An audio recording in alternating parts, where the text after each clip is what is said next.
कई लोग बीमार भी नहीं होते, लेकिन वो मानसिक बीमार बहुत होते हैं और वो झाड़ फूक में बहुत बिलीव करते हैं, दवाइयाँ उनको लगती नहीं है। तो क्या मानसिक जो बीमारी है वो झाड़ फूक से ठीक हो जाती है?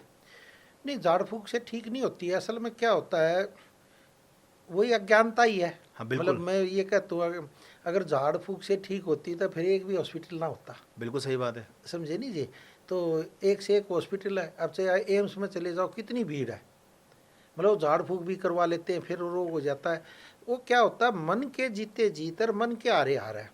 कई बार क्या होता है, झाड़ फूक से क्यों ठीक हो जाता है कि उसको लगता है कुछ दिन तक दवाई खाई होती है, फिर वो दवाई कई बार असर करती है, इतने में वो किसी झाड़े वाले के पास पहुंच जाता है। तब झाड़े वाले के पास पहुंच गया तो उसका मन मान लेता है कि मैं ठीक हो जाऊंगा अब। तब मन, जो साइकोलॉजी है, वो क्या होता है, फिर वो काम करती है। वो उसके मन ने मान लिया ना, मन ने मान लिया तो वो फिर मतलब वो कहता है कि ना झाड़े से ठीक होया मैं। तो ये झाड़े वाड़े से ठीक नहीं होता, क्योंकि हम भी देखा करते पहले, क्योंकि हम हमारा प्रीवियस गाँव से रहा है। तो गांव में यही चीज़ चलती थी, भाई झाड़ा लगवा ले, ये लगवा ले, वो लगवा ले। तो अब बहुत से महात्माओं के पास हम भी गए, क्योंकि हम योग और प्राकृतिक चिकित्सा में है। तो हम भी देखा करते, यार ये दरबार लगा हुआ है, तो यहाँ तो ये भूत प्रेत खत्म हो जाते हैं।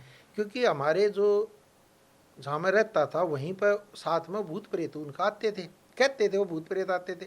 हम भी बच्चे थे, हम भी सोचा करते यार अब वाक्य में भूत प्रेत आते हैं। तो उस टाइम में बालाजी का मंदिर था, बालाजी में वो चैन वैन डालिया करते, वो तो अब तो गवर्नमेंट ने बंद कर दिया। तो वो बालाजी जाते थे तो था, तो क्या था, वो बहुत तेज चिल्लाती थी, हाँ जी, हाँ। भाई ये है वो है। और फिर कोई मतलब मुस्लिम मुस्लिम या तांत्रिक वांत्रिक आकर मारता था, पीटता था, इसका मैं भूत भगा रहा हूँ, ये कर रहा हूँ, वो कर रहा हूँ। तो खेल चलता रहा, लेकिन वो कई 7-8 साल तक, तो जैसे मैंने 10वीं वहीं से की थी, तो मैं देखता था वो ठीक नहीं हुई थी। अच्छा। वो फिर हो जाती थी, फिर भूत आ गए, करे जिसमें तो 5 भूत आ गए, 6 भूत आ गए, 7 भूत आ गए। वो क्या होता है, साइकोलॉजी बीमारी होती है।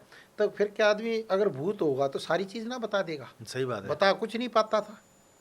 वो बता कुछ नहीं पाता, तो क्या होता, मन का वहम होता था। तो जब वो, उसको भी लगता था ये तांत्रिक आ गया, ये मेरे को ठीक करेगा, ये मारेगा पीगा। वो क्या करते हैं, जैसे अब हिप्नोटाइज का जो कोर्स है, हाँ जी, वो हाँ। हिप्नोसिस करते हैं या हम ध्यान की क्रिया में लेकर जाते हैं। तो हिप्नोसिस में क्या करते हैं, हम सुई भी चुभा देते हैं तो आपको दर्द नहीं दर्द होगा। नहीं होता। तो वो हिप्नोसिस सारा होता नहीं, वो एक प्रक्रिया है हिप्नोसिस की। हम्म। मतलब उसमें लिखा हुआ है, तो उसमें हम कह देंगे हाथ ये खड़ा है, तेरा सख्त हो रही है, अब कुछ नहीं होगा, तो ये हाथ यूं का यूं खड़ा रहेगा। क्योंकि वो एक क्रिया है, वो कोई तांत्रिक विद्या नहीं है। मतलब वो कहेंगे, तो कहेंगे देखो जी ये आते ही एकदम झूमने लग गया, बाल बखर लेंगे। क्या होता है, म्यूजिक होता है, कुछ वो होता है, तो वो ऐसे ऐसे करने लग जाएंगे। जैसे फिर म्यूजिक बंद हो जाएगा, वो ऐसे करेगा, जबकि उसको मंत्रों का कोई पता नहीं होता।